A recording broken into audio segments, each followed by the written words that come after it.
bvudzi dzasauro zvimwe manje andingangoti abva acha asvika musaizi yacho kuti hakuna kuzimu ndazo zvamai manje asauro akashanda akuvharira imese panze achabviswa zvake but zvamai manje even kana wakateerera ngoma ake mawani uchinzwa sound anonatsonzwa kuti unoita kunge iri kutobva unoburitswa. Maluza nini king wezim dance and wamuri kuti manje ndakabata chigraph mukatayo Freeman malines ake has been consistent for over the past years and tuwirana baba right sindikutozoti kuzim dance koko muri munhu wekuti muri kuti mukahanzwa uya arungorira ndofunga nyaya imari chete zirungoti murarire otherwise ndikanzi ndimpiwe zvamanje ndompedza maguru wani hakuna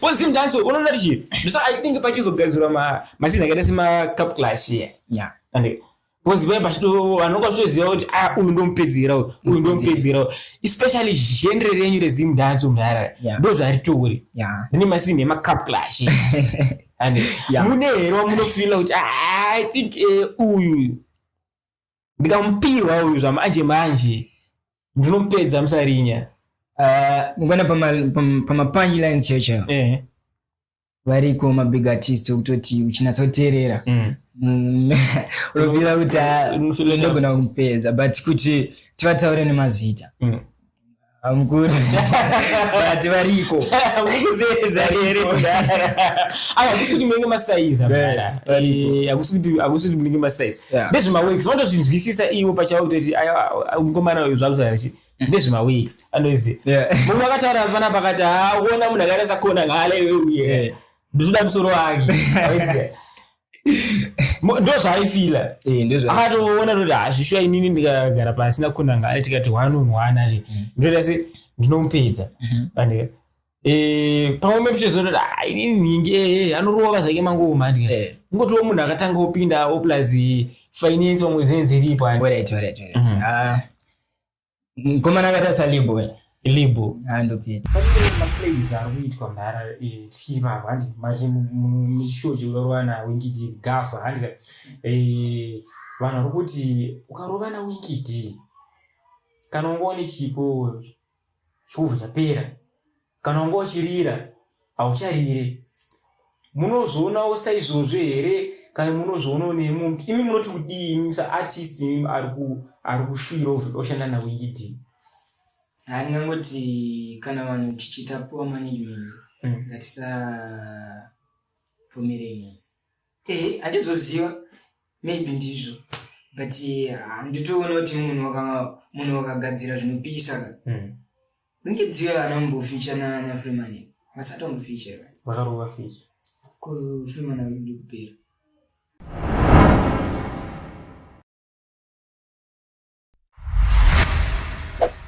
Wagwan, ladies and gentlemen, my name is Slick Nelikwan here on Slick Media TV on the Vibe Seat. Anavalopisa, ladies and gentlemen.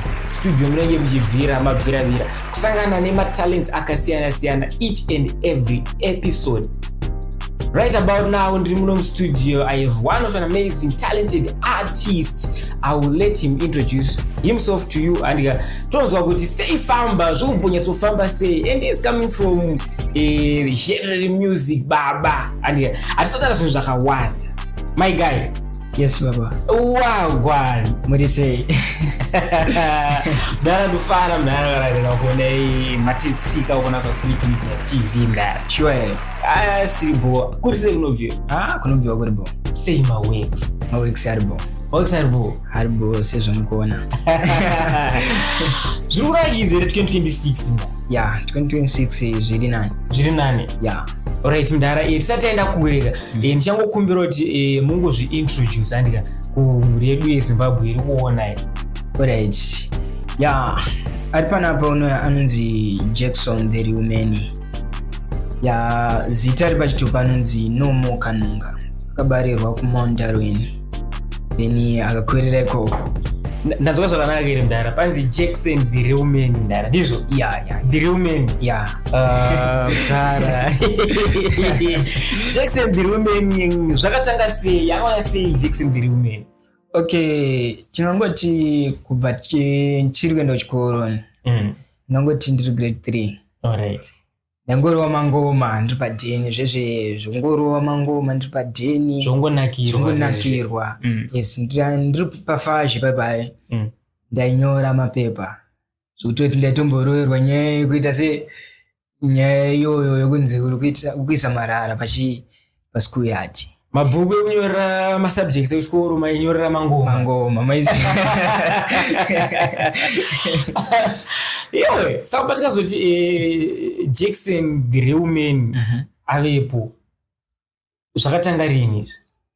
Tingati 2014. Yeah. Apa mava nemakore mangana? 2014 ndingangoti ndandatwa kuma 12 years. Yeah. 12 years, yeah. Alright, yeah. Koko. Alright. Ndakatanga mangoma. Makatanga mangoma. Ndikatanga kuenda kunonzi kwaSineza kuMandarini. Ndiyanga iri first recording yene kupinda mustudio. Yeah. First recording yangu. Alright. Ndabva ndarowa mangoma. Tonzwa vanhu vari kuteteseka kuti ufarirawo. Tichingoti ndizvikunakirwa. Then vanhu vari kutonakirwa papa vari kutosimbisa ndo pakatanga kutoitawo chisimba chirekoda up to now. Yeah. Alright. Saka isusu kuti tizoti mapinda mustudio mudara. Ndo first time yenyu mapinda mustudio. Experience yenyu yakamira sei mchitanga kupinda mustudio? Ndingatoti experience. Zvazvati kana uchitanga chinhu baba. Unogona kuchiita neconfidence. Zvototi wakazochiita next confidence idzo dzogona kuti ndandine dzimwe confidence dzokutoti ndatoita kunge ndatotanga chidhiri kudhara. Kuti music yangu ainombotora time kurekoda. Yeah, ainombotora time. So first project renyu rakatambirwa zvakaita sei mumastudio? Yeah, sekuti sevanhu tanisata takunyanya kufambisa zvinhu nemafoni nene vangu vari paground vaitambira. Alright. Hondo yanga ari pakuti tanisina mafoni kuti tifambise chinhu. Mufambise masimu. Yeah, saka mafans anga atingori nawo isusu ndiyo ayo anga ari paground. Yeah. Saka titi Jackson the real man aburisa ngoma rake rekutanga mudara. Muchiri kurangarira kuti ndiani anga ari munhu wekutanga kunyazobhilivha mumangoma enyu kuti mfana anotobosa mangoma ka? Munhu wekutangisisa angari producer. Singazivi zvangu kuti aindikomenda nhando here kana kuti but producer ndo vakatanga kutondita mfano wangu ka une power pazvinhu zvako, voice rako rine power, rambochita sei rambochirwa mawe. Then wakazoitawo bro wangu ndo vamwe vakazosimbisa, then mamwe mayutsi nene vazonzwa chinhu vakatongotosimbisa movement. Ngatidzoke kumashure mudara. Zita rekuzoti Jackson the real man rakabva papi? Wezi nini pamatoti the real man kana wife wangu ari uchitoono kunze kwao akutondisaiza kuti ovhesa maso arumisha. Chii chakaitika mudara kuti tisvike pakunzi Jackson the real man? Yo, inini ngati pakuti Jackson pane mukuru ainzi Michael Jackson. Ndinakirwa nemamovements ake achirova achityoka here mudara. Waiziva achityoka waiziva. Ko imi munotyoka here? Inini ndototyoka. Ndochityoka. Saka ndanakirwa nemamovements ake waiziva. Then pamangoma edu pane vamwe vataikombiita nawo. Maiziva. Takabva tazoti imi mamusi vanhu chaivo imi. Chaivo vanopedza. Asi zvisiri zvokuti tiri vanhu chaivo zvezvezvo zvekuda kupinzana fiye sekauche yemangoma. Maiziva. saka ndopakazouya zita rekuti Jackson the real man. Right. Ingori nyaya yekuti macompetition ako ova kuzodaiwa imi mamchimboita zvitazouya chaiwo. Aiwa tikufambirana mudhara ndikuzokukuzwai kwamuri kubva nekwamuida sei nekwamurikuenda mudhara. So mucharangarira here mimi kuti ngoma renyu rekutanga mudhara raifamba sei? Ndorirangarira mungambondipa bijane freestyle bija alright. Ngoma rekutanga rainzi mukoma ndipewo pekurara ndakanzwa kuti matrange yakazara nemari kwamuri marara apo maikumba nenzara vatokwara ndakanzwa kuti makatenga navhara apo kumba kwedu tichirara nenzara chikafu makakohwa matura akazara shuwa here tichirarirawo nzara chingondipa iwoka icho chamavhara ndongodyawo ndongopedza nzara. Jackson the real man daddy. So I guess ndongamba matopindura my next question yangere kuti saka musambo mangu munoimba ndapi? I guess zimdanzo zimdanzo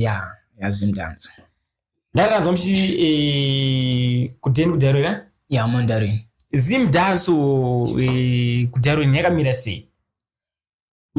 Zimdanzo mandarin tingangoti inotambirwa variko maartists varimo muzimdanzo.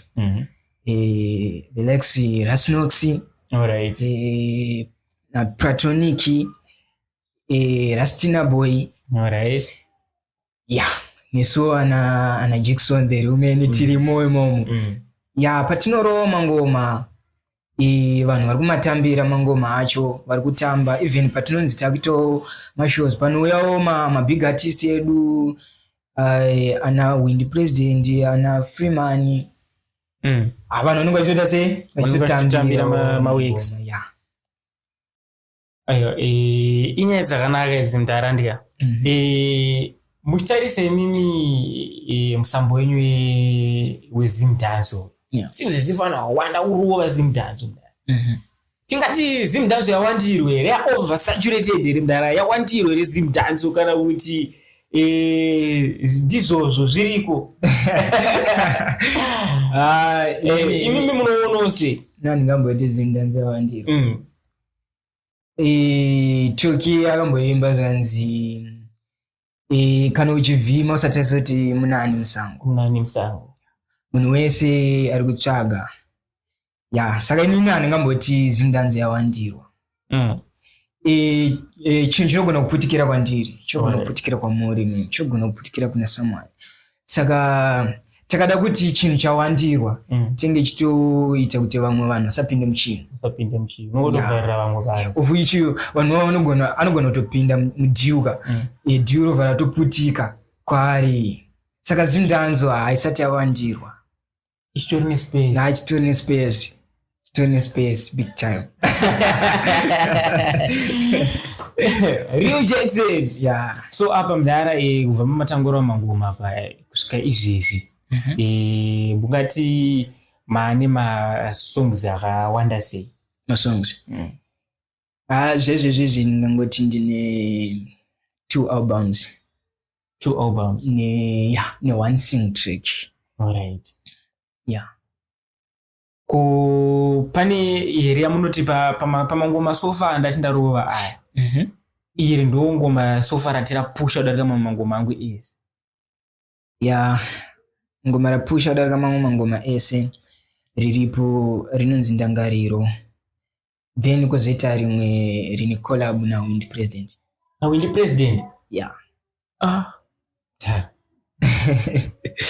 Mukufamba kamdani? Kunyepedzera mudhara. Kusumunyepedzera. Hawana na Wind President. Kunyepedzera. Ndara dakuudzise kumashure pana Wind President. Andike. Chimoyaso nduze experience yenyu yange yakamira sei kushanda nemufensi ari well established sa Wind President? Makasa zvakatangira papi? Kupi? Sei? Inini ndakambogara munonzi muStone Ridge. Kwarare. Kwarare. Saka ndiri muStone Ridge ndatama works angu kwaGalisi. kuchitungisa St Mary's. Saka kwa Galizi kunouya na Silent Killer na Jamaster ana win president vachirekoda kupi vachirekoda koko. Saka ine ndakataura na Mkoma Galizi ndakati Mkoma ndimbodachi collab nechi na Mkoma Winji. Saka mfano wangu yachi ice pressure unaita sei uno then voila inana nani imama katunywera ngomerera yendana na win president kana kuti no inini ndatongoti chawe. Alright. Yeah, saka ngoma rakazonyorwa na Mkoma Winji. Alright. Vanyora vazo nditi chisa ako malines wewe. Alright. Mandazo chinyora angu malines ni. Even kana mngadona zotera pa ngoma roro. Ndini malines mashoma. Alright. Saka tadaro koma voila ina nani na Mkoma Winji. Mkoma Winji vowe vetati sangana papai. Anga akatuipa. Ndakatoti apa paroda kushinga apa dodi mna Mkoma ndimbokumbira ka time chana nditese dinanganisi malines nanganisa malines nanganisa malines papai avanoda kuti mfano wangu sandipedzire nguva hereo ushedza unoda kukumbira time inini ndinogara ndakawandirwa mfano wangu ngatite zvibasa no pazvinhu zveyeseka zvinoda link. Ngwena mimi ngoma makandilingisa kuni mfeso wenyu anditi. Mfeso wenyu mema andiganzire nini because mimi ndimine mulichi ndinda backup yangu inini. Yeah, saka Mkoma vanoda kuita se vanoda kuganzira because inini ndailingana Galizi ailingana na Mkoma Winji zvokutoda. Alright. Nice. Alright. Yes. Vandaita chinu vachata se chabuda Mkoma wakatunakirwa nichi chinu chechi. Sasa chakamira sei? Chakatambirwa sei mu streets mabvunuruwa? Yeah, ma streets chakapinda. Chakapinda.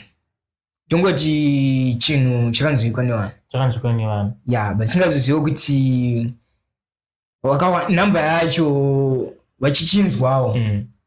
Vaifila sei because ma comments ayuya ambana wangu wakaipa kuona kwanza kufisha ni munhu uyu malenzi ako malenzi akuti kumanzwa ukaona uchikwanisa kisa malenzi akadai swaya zvirongo uchita sei uchipusha rambo uchirova ngoma ko ndichiri papo pa collab yako na Wind President yandi iwewe sa artist unoziva kuti pauno collaborate nemunhu andike is an artist patinosanganisa ma works uiri pa uyu andi we have something that we have to gain kubva pachi ipapo iwe wakazvimirira sa artist une zvinhu zvaunoti here izvi ndakagenawo from that collaboration andikaita na Mkoma Winji. Zvakawandisa zvakawanda ndichirekodha na Mkoma ndikatanga kugain experience pakuti even ma backing vocals achayo andaisa inini ndakazotanga kuisa kubvira ipapo even kana voice punch chaichai ndakatonatsa kuona kuti ndezvibasa ndakagena zvakawanda zvokuti pese apa manyanya kufilo kuti tikuita mafanizi saka tingatoiti collaboration iyoyo yakachinja something paartist wenyu saartist yakatondipinza mugame yakatokupinzeni mugame yakatondipinza mugame. So besides Wind President mune vamwe here like mumwe big artist wamati marova naye sofa pama songs enyu amati marova? Varipo but anonzi Rasnox. Komana anonzi Rasnox. Alright. Ndaomboita naye collab song inonzi Better Life. Better Life. Maida Better Life here kana kuti mama akutorara ma Better Life. Taitochemera Better Life. Taitochemera Better Life. Yeah. Chemera Better Life kuna muridzi. Alright. So sa upcoming artist mimi andike. Muri kuzozvifambisa sei mangoma mabika imimi kuti mangoma achisvika kuvanhu imimi mushandisa nzira dzipi? Zvaizvezvi zvitikumboposha neTikTok pamhepo then nekuno mapodcast kuno kwacho kunotochipushira mawexpusha mawex ko tozoti mangoma anoda mari mna kuti zvinhu zvinzi zvaita bo muri kwanisa kuma finance asi kuti mupushe masini aisvike kuvanhu. Papo ndo pane nyaya, ndo pane challenge hombe because zvakafanana kuti ndakaita project izvezvi rinogona unonoka kusvika kuvanhu because of mari iyoyo. Because ndogona kunge ndida kuita video, nda kuti trick rangu rifambe nevideo rinenge chichoda mari, so ndo zvimwe zvinhu zvinoita kuti maworkside isusu adzoke kumashure. Ko makambosvika here papoint yekuti munofeel kunge right ndimbopawo DJ mari ambonoridza mangoma kana kuti madj mutolinga zvakudaro zvokuti hamubhadharani kuti DJ chimboridzawo ngoma rangu? Ndingangoti ndakamboenda ngoma rangu, pane ngoma rinonzi I Love You Zimbabwe, ndakamboridzwa paRadio Zimbabwe. KuRadio Zimbabwe havadi mari but chinonetsa ndechekuti unogona kushaya mari yetransport maiziya yekuti uende ikoko maiziya. Ndo zvinhu zvainetsa papi tingoti ndo zvinonetsa. Alright, besides kuRadio Zimbabwe boss tinoziva kuti tine malocal DJs and in ma-events mumabhawa vanenge vachita se ndo vanhu nditoti vanhu vanzwe mangoma. Munowirana navo zvokusvika pakuti munoendisawo mangoma kana kuti munongobelieve kuti madj aende tumaflyer ana basa? Mangoma tinotomboendesa and mamwe events tinotombosvika titomborowa ndi tinotomboshedzwawo kumwe chitoita sei tinorowa. Pamangoma apa pama-album isaripo 2 nesingle ane mavideos mavideos apasati pane mavideos angori mabhama chete apasati. Ko chii zvichiitika mudaro kuti musati pakurira mavideos? Mavideos tine vamwe vanhu vanenge vachida kutoita nesu maworks but unotozvifila kuti quality tine shungu dzekuti tibikire vanhu quality dzakaita sei maiziya. Because unogona kutorwa chimwe chinhu chine mashowers, chinhu chakazotambirwa vanhu vazonatsa kuchitambira muchimusha, saka acho maquality chaiwo anenge achida mari, ngida big mari. Apo ndo panonetsa. I think vakawanda uri kunzwa mudhara kuzomboshaya vanoshedzera aiwa uyu mupfana ane talent uyu itai kuti tisangane naye. But kuzhendere renyu mudhara makazvimirira kuZim Danso ande ndipo pamuri kunyazoona kuti zvamanje kuZim Danso anopisa mangoma. kuZim Danso wamungati ichi ndo chimambo chekuZim Danso zvaizvizvi? Chimambo chekuZim Danso chimambo akungazomboita ana mambo unenge uchida wani? Mkoma ngona paZim Danso anonetsa mangoma. Aiwa afanonetsa mna kuti unongedze kuti uyu ndiye king. Kwezi mangoma acho ane graph anodaiso nasi anogona kumunga achipisani, anogona kumunga achipisa kilati kugana ndanyu already zvanhasi graph yedu yanhasi iri kuti ani nini zvanhasi zvangu kusati kwangu ndikubega Freeman zvamanje ndi ane chimuti manzwiro anosiyana ndizvozvo but inini ndikutaura kusati kwangu Freeman anopedza. Chii chikuita kuti muti Freeman zvamanje ndiye watingape crown? Ningoti malines ake chinatsoteera malines ake mawani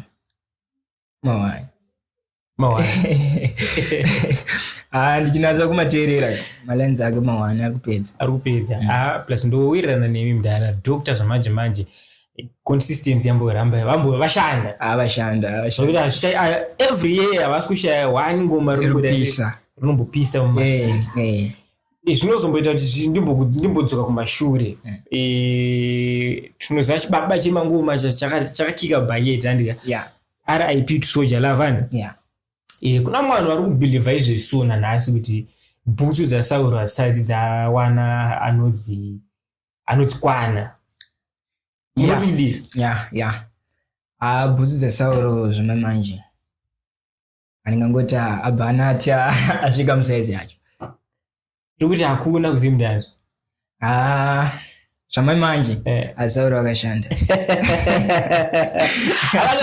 Akuvharira imese panze. Achabviswa zvake but zvamamanje even kana wakateerera ngoma yake mawani uchinzwa sound anonatsonzwa kuti unoita kunge iri kutobva unoburitswa. RIP tuchibaba Sauro mwana wa Steve. Alright mdara. Tichiri papo manduudza inini king weZim dance. And wamuri kuti manje ndakabata chigraph mukatayo Freeman malines ake has been consistent for over the past years and tuwirana baba. Right. Asi ndikutozoti kuZim dance ukoko muri munhu wekuti muri kuti mukanzwa uya rungorira ndofunga inyaya mari chete ziri kuti murarire otherwise ndikanzi ndimpiwe zvamanje ndompedza. Maguru wai. Hakuna. Kana chichi. But ZIM dance unoona chichi. So I think pachizogadzirwa mazina akaita sema Cup Clash here. And because when pachito vanokashoziva kuti uyu ndompedzera especially genre renyu reZim dance mudhara ndo zvaritori rine masini ema-Cup Clash. And mune here wamunofila kuti I think uyu ndikamupiwa uyu zvamanje ndinompedza musarinya. Ngona pama-punchlines checho variko mabig artist kutoti uchinatsoteerera unovira kuti ndogona kumupedza but kuti tivataure nemazita mukuru but variko mukuzeza here hakusi kuti munenge masaiza hakusi kuti munenge masaiza ndezvemaweeks vandozvinzwisisa iwo pachavo kutoti ngomana uyu zvakuzarachi ndezvemaweeks andoziva munhu akataura pana pakati uona munhu akaita sakona ngale uye ndizoda musoro wake ndo zvaifila akatoona kuti hazvishuwa inini ndikagara pasina kona ngale tikati 1 on 1 ati ndoita se ndinomupedza pamwe mepchezoti inini ningi anorova zvake mangoma ndika ngotiwo munhu akatanga opinda oplus finance wamwe zenziripo ngoma nakata salibo don't worry zvichaita stable munopedza ndopedza zvekuti tikati Cup Clash apa tinodzoka nayo here tinotora pasina kana mbotya pasina libo uzvinzva here ko ndinoziva kuti inonzi kuZim dance wandeya vanhu vanopiwa maopportunity ekuti vaiti vamboonekera pamaplatforms akaita sana Cup Clash here makamboitawo mukana here wekuti mumbonorejista kuti mumboenda kuCup Clash mumbooneka. Mungona chinhu chakaita seCup Clash ichi ndosaka mambonzwa ndamboti Cup Clash nini nditonakirwe nayo. Amutonakirwe nayo inda chinoitika pamusic pane zvinhu tu zvakasiyana. Kune vamwe vanhu vanonyora madotesa Freeman amusana mambomuona ari paCup Clash aveve maybe not stage yavatori kuti tizovatora vasonorerutswa manje nana vapfana ivaya aisindonyaya nyaya yekuti Freeman ozodada otanga kuimba kuti iva ndatipfira tende mwana tanotarisa mafanzi ana Freeman anogona kutongosvika pamakeover mafanzi atoti yehovha atotora chinhu handiti because ashanda but inyaya yekuti music tinopinda zvakasiyana. Vamwe vanhu tinoita zvekutomoka vamwe vanhu tinoita zvekunyora music. Right. Saka wakada kuno clasha nomunhu anotomoka anogona kungotomoka kuti iti yako zvitoro vanhu vanotofamba then iwewe manje kuti ubatanidze papo. Saka mimi mumaso enyu munoona Cup Clash sichinhu chakanaka here kana sichinhu chakaipa? Chakanaka kune vari kuita mari nacho. Chinhu chese chakanaka pane kwachakashatira. Alright. Yeah. Chinhu chese chakanaka chakashata. Chine advantage chine disadvantage. Alright. Yeah. Cup Clash yakanaka pakuti togona kuenda 350 kwekuyanditi. The rest togona kutodzoka. Sino kutonzwika. Chuovho watotora chimari. Otora mari. Zvimwe zvacho ndogona kuenda bye. Pamwe ndinotota sei ndinotopisa. Ndinonyora. Ndisvika papo ndodonedzwa value. Maiziya. Pamwe ndanda ndopusha maweeks angu ndinoenda Cup Clash. Pamwe zvatoteererwa. Vatopay attention kwandiri. Kutotangira papo vanhu vanogona kutotanga kuti uyu akarohwa nakona ngani. Nditeerere. Ende zvakanakira pakuti vamwe vanhu vanogona kuenda papo anditi. Ofo vatonzwika papo. Anogona kusatowina. But munhu anogona kutonakirwa naye kuti but une malines yemunhu wewe akaipo tanga tomfollow. Because unoona vanhu vakatisana madedido chakatowazira pa Cup Clash. Ipapo vaiziya. But kune vamwe vanhu vakatoenda popaye vaitoita zvinotonzwika. Ende zvitori nemusoro. But handiswaziva. Zvakakufanana nekesi ndakamboona Junior Sprague pa Cup Clash. Andifunga kuti anotombowine papo. But uone zvamanje zvari kuita ari kupisa ka Sprague mumastreets. Ari kupisa ndo pacho pane chitaura kuti chinhu chine advantage chine disadvantage. Amazing. Saka Mndara imimi as an upcoming artist. Mune time here makambosvika umuti inini zvemangoma ndakusiya boys. Yeah, kakawanda. Zvaita sei? Kuna mangoma long journey. Unogona kutoposta chakuchaiwa. Unogona kutoposta. Zvizotadza utoshaya kana view kana kutoshaya kana follower panenge nako. Unogona kutorara nenzara utonatsa kuzviteedzera wese. Wakatozvimba. Waiziva. Unogona kuenda kushow utozvimbiswa. Imakamboendera show mukazvimbiswa? Ndakamboenda panenzi pama1 bindura. Enkasengeri pasa. Alright. Maiki yakaiswa muhomwe. Torwa maiki yakaiswa muhomwe. Pama1 nyaya yakaitika ndeyekuti vakomana vese ngwari baba. Sekuona kwangu ndafila kuti ndopedza. Ndinobva ndiita big artist. Andinoziva kuti big artist anoitwa sei? Anoiswa kukupedzisira. Shamwari yangu. Saka ndasaziva kuti todhiwa rata sei? Rarongwa waiziva. Ndaiswa kukupedzisira papai. Time yangu yasvika ndakutokwira stage papai. Ndichongosvika kubata maiki. Tanga kutojamza mafans papai ndakatongoona mamonya ari kuita sei? Akutosvika mamonya papai. Ndikutotorerwa maiki. Maiki kutoiswa muhomwe maiziya. Apo uri pakati pekujamisa. Ndikutojamisa mafans. Mafans ari kutoita sei? Akutofarira chinhu. Ungototanga kuimbira ndatoisa maiki. Maiziya ndakutotanga kuimba. Mafans akutoita sei? Akutomhanya kwandiri. Maiki yakati sei? Yakatonotora pepe yakatonzi muhomwe. Ndokutopera kwakaita chi? Pasa. Then vandazoita but you also artist wakafila sei uchiona zvichiitika? Unofila guilty. Ndakarwadziwa zvekutoti kubva papo ndakatoti kunana boys vacho vangandishedza. Ngati bari amana musadaro. Zvimangoma zvidi kurwadziwa nje. Musadaro. Because ini ndofila kuti ndo vakatoronga chi? Ndiyo. Varonga ndiyo. Se uchifila kuti ndo vakaronga ndiyo. Ya, sekuti chinhu kana chiri changu inini ndini. Inini ndinofanira kukura pachinhu ichocho. Yekuti pasa kana inini ndaronga pasa ni.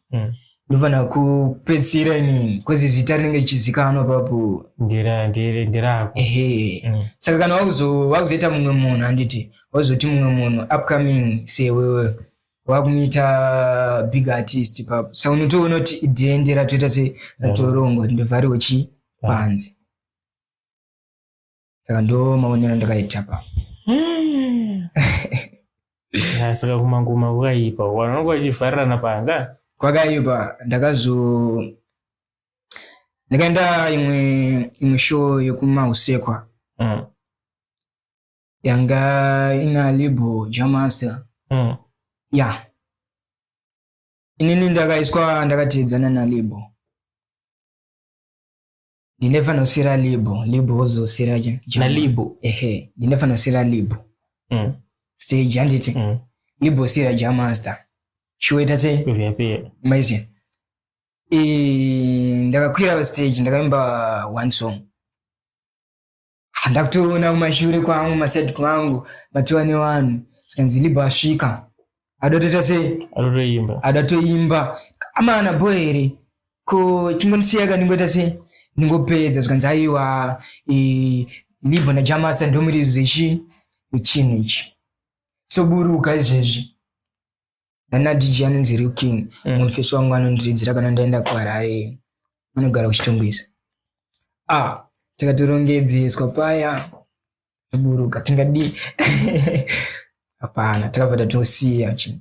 Saka mangoma abasiripo ere pari kuzotangira kuti tidzoke kumashure padataura nyaya yekuti alright given an opportunity yekuti nhingi ndomurova paclash ndizoti libo kasi ndokwazvakatangira ere. Tingangoti ndokwazvakatangira but kungotiwo ndokwazvakatangira ere kuti hapana zviripo. Hapana ndinatomboita Sterek 9. Anatomboita Sterek 9. Andina ko toziva kuti uchitanga kurova mangoma nje timu iri kwako like family chaichaio inosapota vamwe vanoshedza kuti wangu siya izvi ndizvechirombi ndezvemadrugs izvi. Imi musikuside kwenyu zvakamira sei? Vaikusapota here kana kuti vaitotiwo ndezvemadrugs? Mangoma sezvandambotaura kuti ndakamatanga nditori muhugeman. Ndingangoti mangoma angu haatanga ndichingoimba zvimwe zvezvi. Saka ndatonzi kutiitira noise siyana nazvo maiziya.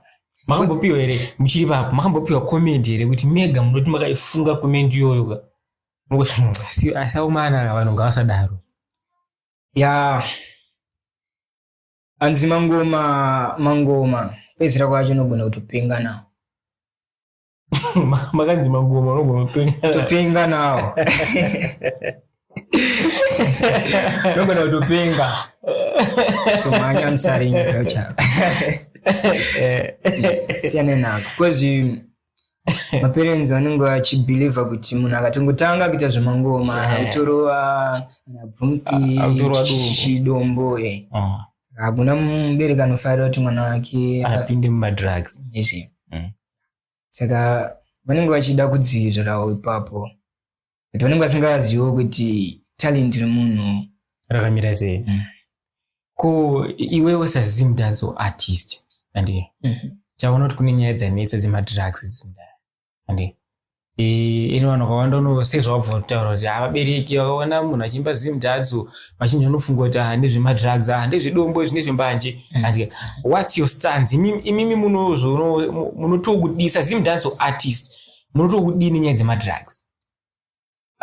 Inini zvangu not say no to drugs kune mayouth anenge nini then ndozodzoka futi kuvabereki vedu isusu.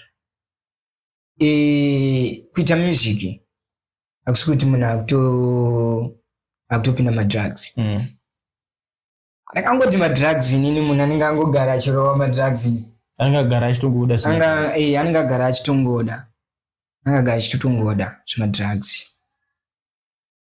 Saka vazhinji vacho manje vanorova madrugs mayouth. That's why uchizoona vabereki vedu vachizoti asiyane nazvo ndezvemadrugs pachinhu zvakufanira ndichifamba nemi inini ndakadresa zvinhu zvakadhakwa zvinonzi timu rekwanhengeri inodresa zveshe movemeswa mise one bracket. Yeah, this is very powerful. This is a powerful message from Jackson the real man. Hanzi tunoti say no to drugs my youth. Kurwa madrugs asikokurwa mangoma. Izve kuvabereki munhu akatangorwa mangoma azviswira kuti munhu akurwa madrugs. But mukoma tombobva izvo zvemaserious stuff izvo handira tomboti imimi mapiwa ne opportunity ndare yekuti munhu wonge munhu amungadorwa naye collaboration so far kana mungonzi ndinongaitiri maartist amuri kuti ndine chishuwo changu chekuti ndikarova navo macollaborations ayakayaka mabig artist ndine zvinhu zvangu zvinoenda kuurefu vaipo Freeman nditongomisa kutanga magalis ambusi mu HKD. Alright, Freeman then Winky D Gombwe. But manje ndara pane zvikutenderera pa social media mino kana mambo sangana nazvo ande kuna mwa uclaim danzi munhu akarova collaboration na Winky D mubva wapera izvo zvandizoziva zvangu amushe kupera kana zvinhu zvamwari zvinhu zvamwari hazvivhariki zvamwari chechezvo zvinogona kudzikiswa but 2-3 days unoona zvakudikira futi. Pane maclaims ari kuitwa ndara tichivava handi muchishow chinorova naWinky D gafa handi vanhu vari kuti ukarova naWinky D kana ungaone chipo chobva chapera kana unga uchirira haucharire munozoonawo saizvozvo here kana munozoonawo nemu imi munoti kudii imi saartist imi ari kushuvira oshanda naWinky D. Ndingangoti kana vanhu tichiita poor management ngatisabvumireni. Handizoziva maybe ndizvo but handitoona kuti munhu wakagadzira zvinopisa Winky D anomboficha naFreeman vasati vamboficha vakarova ficha Freeman arudi kupera tingogadzira zvinhu zvinoita sei zvinopisa ndona saka pati kuti winga ana mosha kusadi kwangu winga ana mosha vanhu ndovasirodoshanda ndavaburitse mahits ndavanyore mahits iti ndara iti kana riri iti rinongotererwa notondadzanzika kuti iri iti rinopisa. Next artist ndara next noti Enzo Aisha anopusha anorova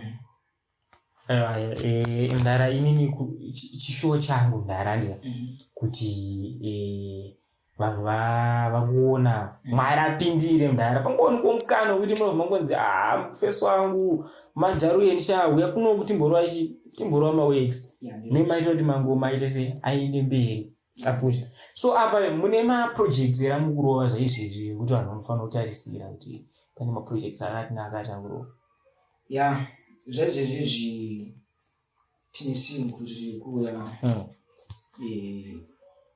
end of Feb unoya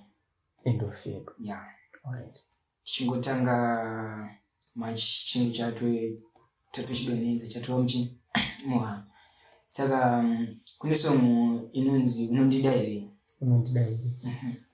ndiri kugadzira izvezvo mujolo ka mujolo hamunzwi nyaya dzemujolo no mungona tichitsvaga kwakawandira isiro experience ndafunga mumba zvazviitika titsvaga kwakawandira vanhu alright zvinhu zvendizviteererwa because ndingoti ndakakwira mushikashika mujolo ukakwira bhazi mujolo ukanzi una mari yakashota wakakwira kana mugonyeti wakaiswa kuseri kwenhengeri driver ari kutongotaura zvemujolo ukasvika kudharweni pamadondo mujolo wasvika mbindura kuzonge mujolo ndara kuri sei kwamadondo ichimupisa here dondo haiperi kumajeksi vanhu vachazoda kutsvaga mangoma enyu manje vanomatsvaga sei kupi? Alright, inini ndobatika paYouTube channel vanoti Jackson 19. Alright. Wakutopinda nezvinhu. Then TikTok vanoti Jackson the Woman. Yeah. Wakutoona mawebsite anjita sei toro. Then Instagram vanoti No More Kanonga. Yeah. Alright. Then wakutoona mawebsite anjita sei Chipusha. Ko vanozoda kubata kana parunhare mukwanisa kwasira here kana kuti runhare rwenyu ruri private? No, ndokwanisa kwasira. Right. Number dzefona kana to WhatsApp. 077 55 49244. Ipapo WhatsApp then makos message ndopindura zvese ndopindura. Alright. Msati maenda mna. Andi. Msati maenda. Nditumvunzwa kuti fanele kuti ndikubvunze mondipa one answer chete. Alright. And you go choose achi? One. Andi. Musa explain it. Yeah. One answer. Alright. Mungade mbiri ere kana kuti respect. Respect. Yeah. Mari o maloyal fans. Mari ndo tushandira. Studio o girlfriend. Studio. Ngenzongoro futhi mdala. Studio o girlfriend. Studio. Mi apa mamisezo ndizo. Studio o girlfriend. Studio. Clash kana uti collaboration. Arayo o Jamaica.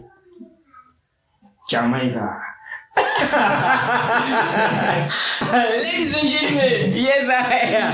Tirimu studio baba tashi nasa wangu yakanaka na the real Jackson in upcoming artist straight out of Mount Darwin baba mfunga mangozi nzwira taiwa baba chinobosa mangoma baba chinogona vakarowa mangoma na Windy President baba asi mafanisi asisi zvinotamba nazvo andika zvikanza iwa ini andivhunduki kana mukanipa libo don't worry zvichaita stable ndinokutendesa matable aiwa ndava ndinenge yakanaka mufeso wangu ndinongona maitira kuti Mwari vakombori vechi macrafts enyaya tinzwe mangoma mudara ende murame muchitipochi mangoma mudara kudya kwenzeve tisaoneke tichita kwashoka mudara ya ndizvozvo munofanira muchitipagurira mangoma tichiwana kufara mudara ndizvozvo ndozvinamatira MC because ndianotipa simba ndianoita kuti tinonge tiripo munondo chechirinde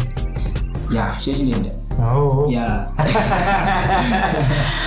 Anyway, this is Slick Media TV. My name is Slick Nelikwanye on the vibe seat. Until next time, Kojasa.